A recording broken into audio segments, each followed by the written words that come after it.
Nachotaka kuwajulisha ni kwamba kila mmoja ajue wazi kwamba jeshi letu hili ndiye msingi wa chama. Msingi mnaelewa?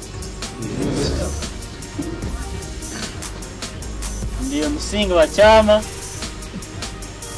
ndiyo litakuwa msingi wa mabadiliko ambao atakuwepo kwa nchi yetu hii.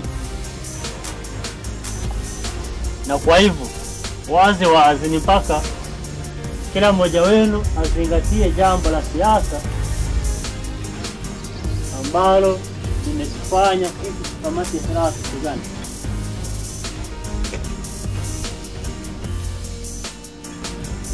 Na kwa hivyo maana yake mpaka sisi vitendo vyetu, mawazo yetu lazima kila wakati vitutofautishe na wale ambao tunapigana. Hagati mu mutima wa Afurika hari u Rwanda, igihugu gifite amateka y'inzitane ndetse n'imivurungano. Ariko nanone gifite umwihariko wo kuba icyitegererezo cy'impinduka n'ubwiyunge. Nubwo cyanyuze mu bihe bikomeye by'amakimbirane ndetse n'amakuba, cyabaye isoko y'icyizere, kigaragaza ubushobozi bwo guhinduka no kwihangana. Intangiriro y'urugendo rw'ubutwari shingiye ku ngabo z'u Rwanda RDF, nazo zishingiye ku ngabo z'inkotanyi RPA. Ingabo zari zigamije kwibohora ndetse no kubohora igihugu cyari cyarazahajwe n'ubutegetsi bubi.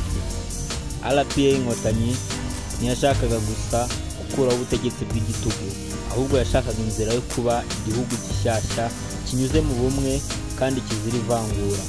Mu gihe cy'urugamba rwo kubohora igihugu, guverinoma yari iyobowe na Habyarimana yakabije ibikorwa byo gupfobya ndetse no gukandamiza abatutsi. Birangira hakozwe jenoside yakorewe abatutsi mu 1994.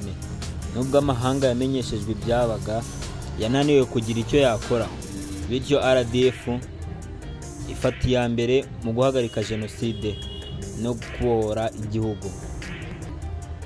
Umunsi jenoside ihagaritswe, hatangiye urugendo rushya. Guverinoma nshya yahuye n'akazi katoroshye ko kubaka igihugu cyari cyarazahajwe n'amacakubiri.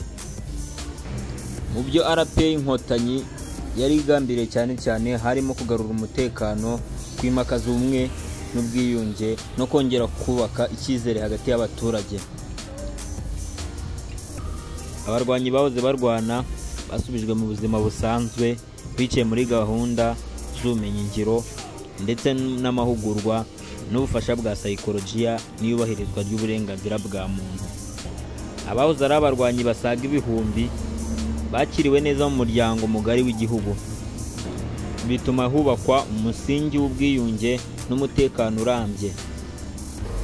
Cyakora guverinoma nshya yahuye n'akaga gakomeye k'inyeshyamba n'imitwe yitwaje intwaro yari ishyigikiwe n'ibihugu byo hanze. Inyeshyamba zimwe zahungiye muri Zaire. Izi nyeshyamba zashaka gusenya ibyagezweho no gusubiza u Rwanda mu mwijima. Mu mwaka wa 2002 RDF yari imaze gutsinda izi nyeshyamba, ishyiraho amateka mashya y'umutekano. RDF yahindutse igisirikare cy'igihugu. Igisirikare gifite inshingano nini zirimo kurinda ubusugire bw'igihugu, gufasha mu iterambere, gutabara abaturage mu gihe cy'ibiza no kugira uruhare mu bikorwa byo kubungabunga amahoro ku isi hose.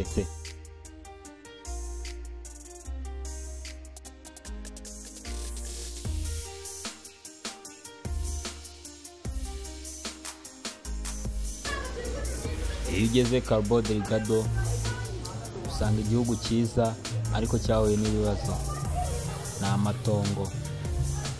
Iyo ugeze supermarché hose habaye amatongo. Ni igihugu kiri ahantu heza,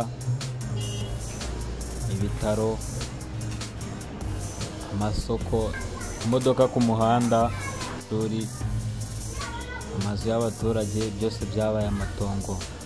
Ariko igisirikare RDF cyarahageze, ubu ngubu umutekano ni wose.